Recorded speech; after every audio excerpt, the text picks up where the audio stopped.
Revelation says we win. Do you remember what we said last time? Two things. John makes very clear what the time frame is of the book of Revelation. He says, I'm dealing with things. Now bear in mind, John didn't write this in the 20th century. He wrote it in the first. And in the first century, John said, my book deals with things which must shortly come to pass. Therefore, pay attention, for the time's at hand. That was the first point we covered. The second point was this. We're not to be afraid of the book. It is not to throw us into panic. It's to tell us Christians win. It's a standing demonstration, one time for all time, that nobody can beat the Church of God. It's a book of comfort. That's its central thrust. The Church of God were to come into conflict with Rome, and with all its legions and all its masses and all its power and all its weapons. The Church of God without a spear, a sword, a bomb, or anything else, but with its insufferable meekness, with its staggering mercy, and its absolutely invincible goodwill, it buried Rome. The third introductory point is something about the date of the book.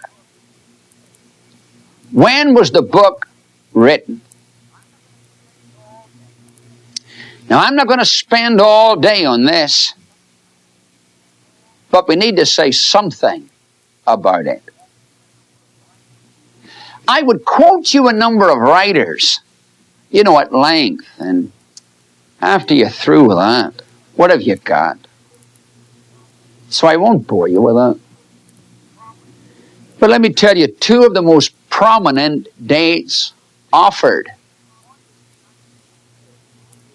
One is 95 or 6 A.D. That's taken by most scholars to be the time the book was written. William Barclay, Henry Barclay Swede, Ray Summers, William Hendrickson, J.W. Roberts, on and on and on. The other date is something prior to, a good little bit, it varies, from about 63 to 66 or 7 A.D. The two dates that are commonly pushed, a pre-70 A.D. date and a 96 A.D. date. Philip Schaff, Milton Terry, Foy Wallace, F.W. Farrar, and others hold to the 70 A.D. date. I don't think either one of those two is correct. I think John in Revelation tells us when it was written. In Revelation chapter 17, here's what I read. 17 7 and following. I'll tell you the mystery of the woman and of the beast that carries her, which has the 7 heads and 10 horns. The beast that you saw was and is not and is about to come up out of the abyss and to go into perdition. Now I'm going to go to the blackboard in a moment, and I'm going to set up here John's declaration concerning the beast from chapter 17 and verse 8. Note that while John is writing, while he's receiving the vision, the beast was, is not, and is about to come up out of the abyss. Okay? Then in verse 9, the 7 heads are 7 mountains on which the woman sits. There's no doubt about it being Rome, you see. Now verse 10. And in addition, the 7 heads are 7 kings. 5 have fallen. 1 is. And the other is not yet come. And when he cometh, he must continue a little while. And the beast that was and is not is himself also an 8th, and is of the 7, and he goes into perdition. Now you keep your eye on Revelation 17, 7 and following, while I scribble this up on the board, okay? Here we go. John says, the beast was. He says the beast is not. And he says it's about to come up.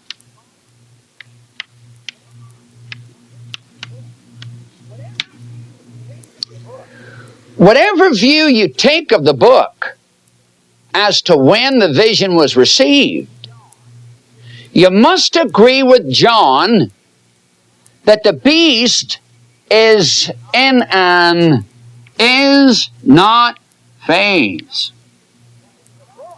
While John is receiving the book, while John is getting the vision, the persecuting emperor is not on the throne.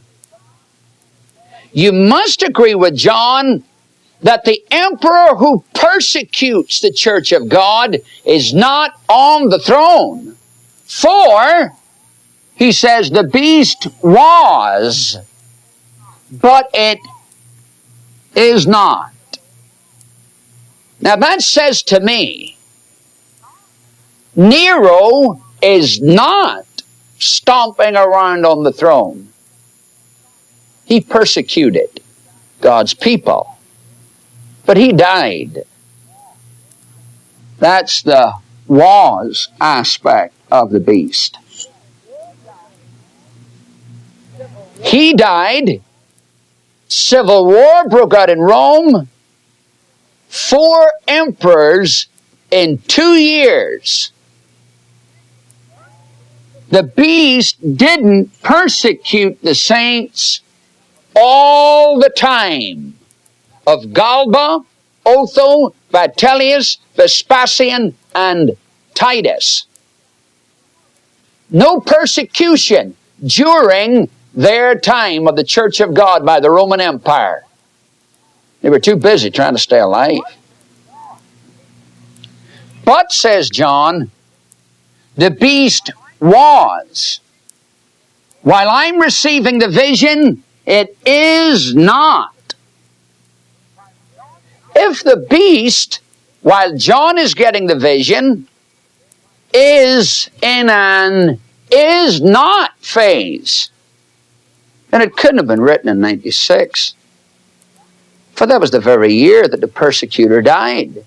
He'd been persecuting all along. All those years. The church of God was in under the beast and being persecuted. Domitian rule from 81 to 96. While John's getting his vision, the beast is not. But what does he affirm? It's about to come up. But the beast came up out of the abyss, resurrected, you see, and began to persecute the church of God under Domitian. According to this, Domitian hasn't come up yet. It's not in its was phase, Nero's day. Right now, while John's receiving the vision, it's in an is not phase. Therefore, Domitian is not up and jumping all over our people. No. It's in an about to come up phase. So the book was written after Nero had persecuted the church of God, after Nero had stopped persecuting the church of God, and before Domitian came back up. When then was it written? It was written in the days of Vespasian. Now, I'll go into this in just a moment. But I find this very interesting.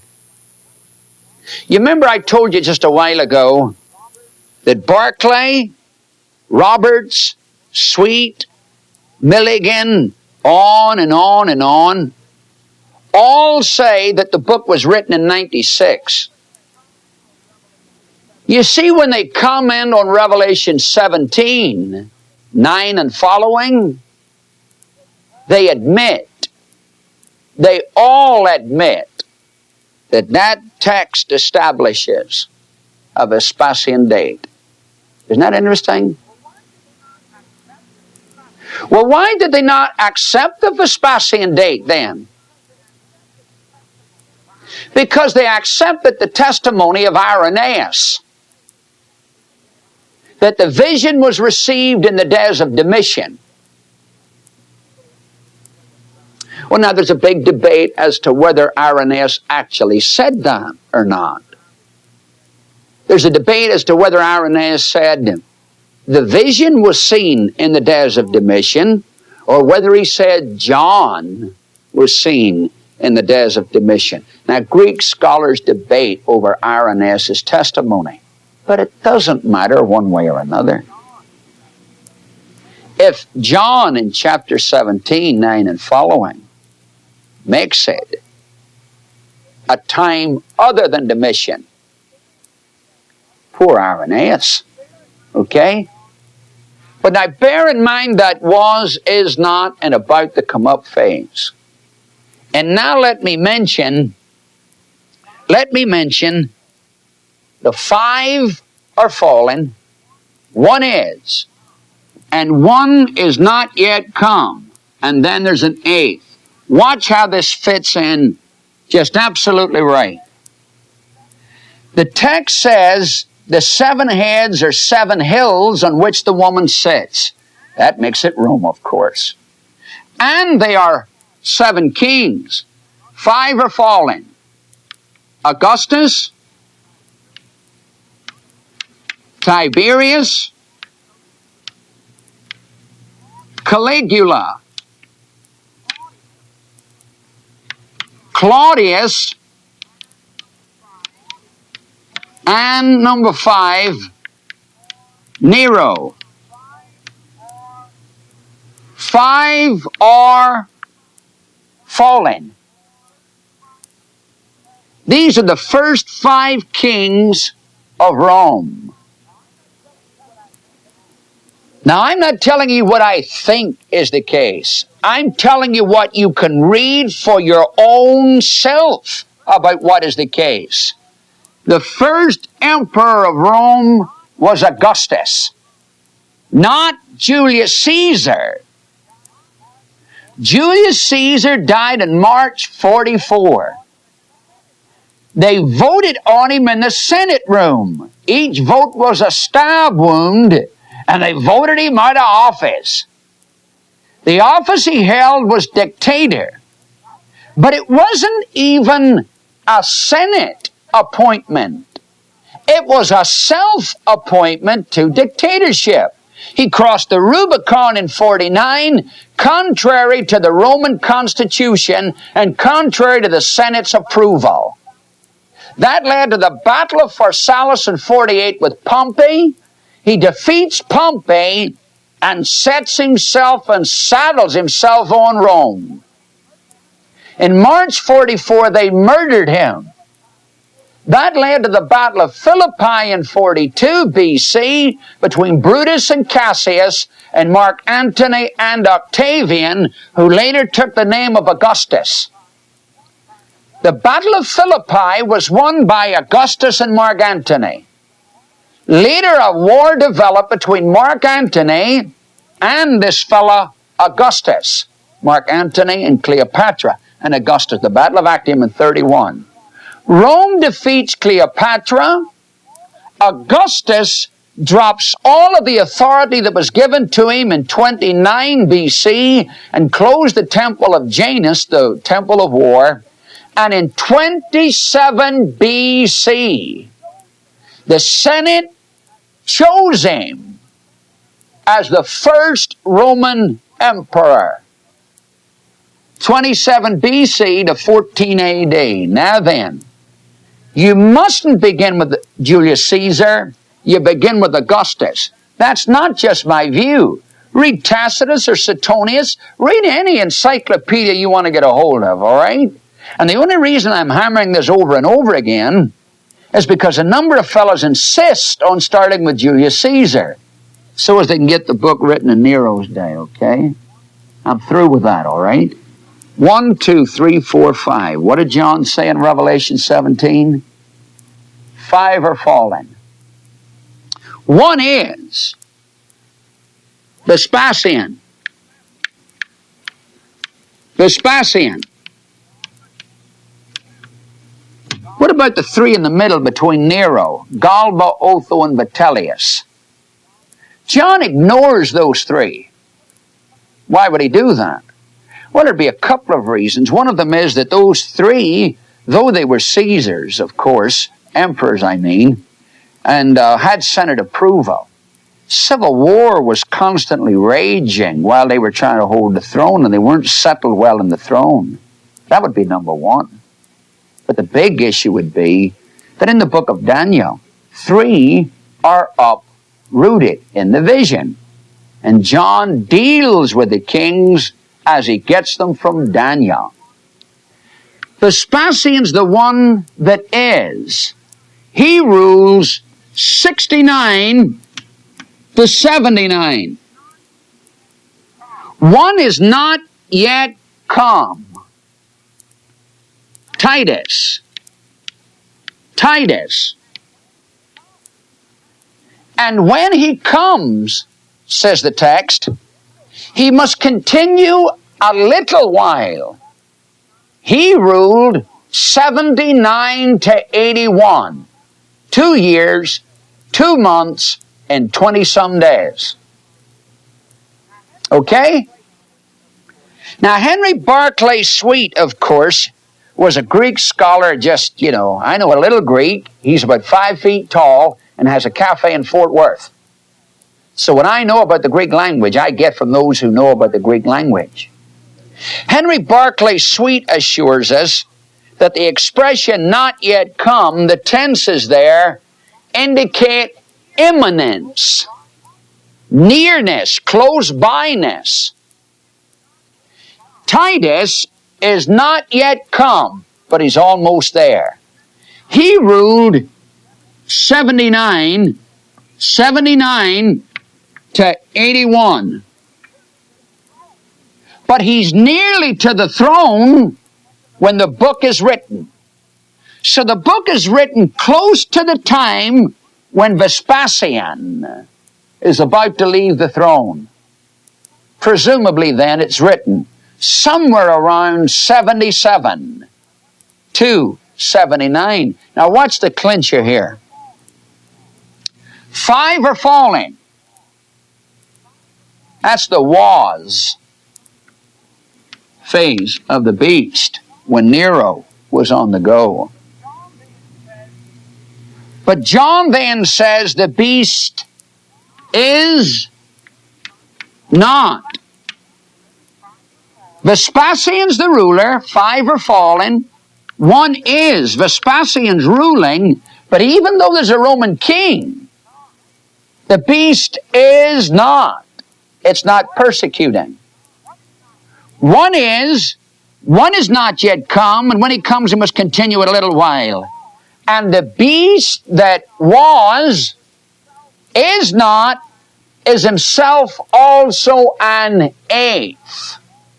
You remember how in Daniel we discussed the number 8 and the 8th king and all of that? 8 is the number of resurrection. The beast that was and is not is himself also an 8th. And, says the Bible, are you looking at it? And, says the Bible, he's of the 7, not of the 7th. As Lindsay says, the Bible doesn't say that. He's of the 7. Number 8 is our friend Domitian. Look back, says John, into the previous 7, and you'll see him there. He's the beast resurrected. He's the beast come back up again. Where is he? You can see him in our friend Nero. Okay? Everything in the book of Revelation that's good has a wicked counterpart. Jesus said in Revelation chapter 1, I was alive, I became dead, and behold, I am alive forevermore. Jesus makes that claim. So does Rome.